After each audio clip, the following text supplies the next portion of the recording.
మిర్చిగా సాలన్ లెక్క టమాటా సాలన్. అది ఎలా చేయాలంటే ఫస్ట్ ప్యాన్ పెట్టి ప్యాన్లో బే లీఫ్, పల్లీలు కొన్నే వేసుకోవాలి.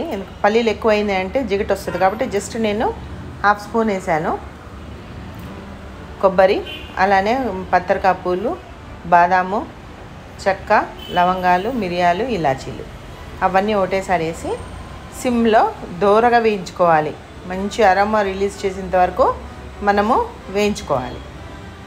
చూసారు కదా బ్రౌన్ అవుతుంది. ఇప్పుడు దాంట్లో గసాలు వేసుకోవాలి. గసాలు తొందరగా వేగిపోతాయి కాబట్టి మనము లాస్ట్కి వేసుకోవాలి.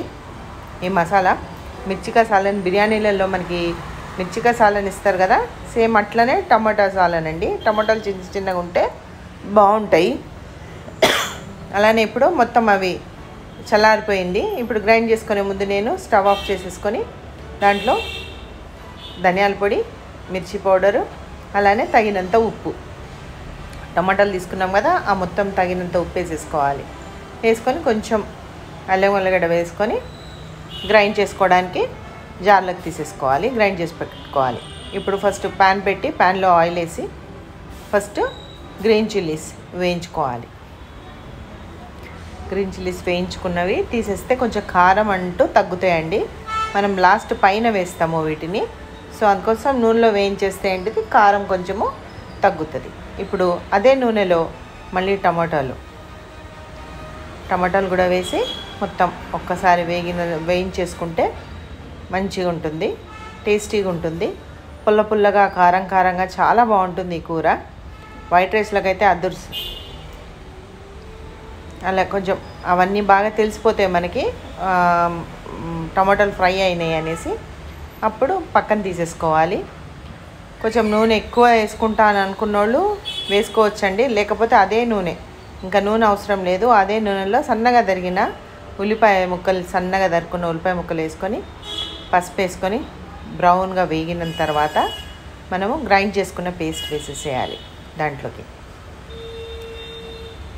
వేసి అది ఆల్మోస్ట్ ఆల్ అది మనకి ఫ్రై అయిన పేస్టే మళ్ళీ ఒక్కసారి నూనెలో మంచిగా ఫ్రై అయ్యేంత వరకు, నూనె పైకి తేలేంత వరకు కొంచెం నీరు పోసానండి, చూపించలేదు.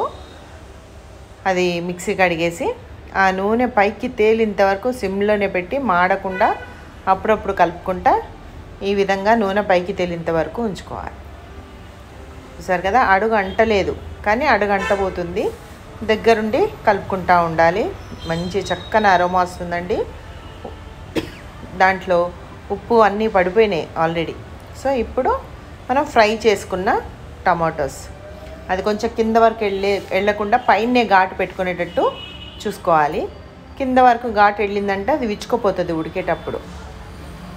సో పైనే ఘాటు పెట్టుకొని ఇంకా వాటిని కదపకుండా మొత్తం అంతా కలకంబుల్కం చేయకుండా జస్ట్ మసాలా అంతా కూరుకునేటట్టు మనము స్పేస్ చేసి టమాటాలు మునిగేంత వరకు నీరు పోసుకోవాలి.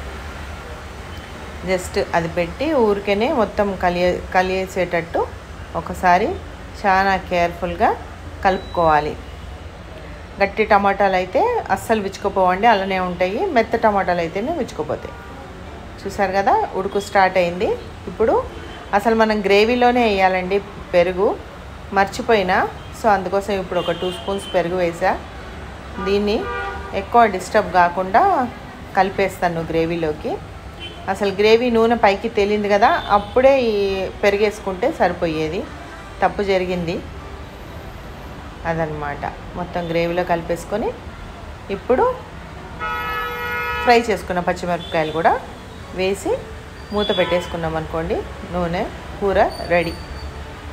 అద్దిరిపోతుందండి. ఈ విధంగా మనము బిర్యానీలోకి చేసుకోవచ్చు, వైట్ అన్నంలోకి అయితే వేరే లెవెలేనండి. మరి చూసారు కదా, నచ్చిందా? పల్లీలు ఎక్కువైతే మాత్రం జిగుట అయిపోతుందండి గ్రేవీ మనకి జిగురు ఉండకూడదు, థిక్నెస్ మరీ హెవీగా ఉండకూడదు. కాబట్టి కొన్ని పల్లీలు. చూసారు కదా, నచ్చింది కదా.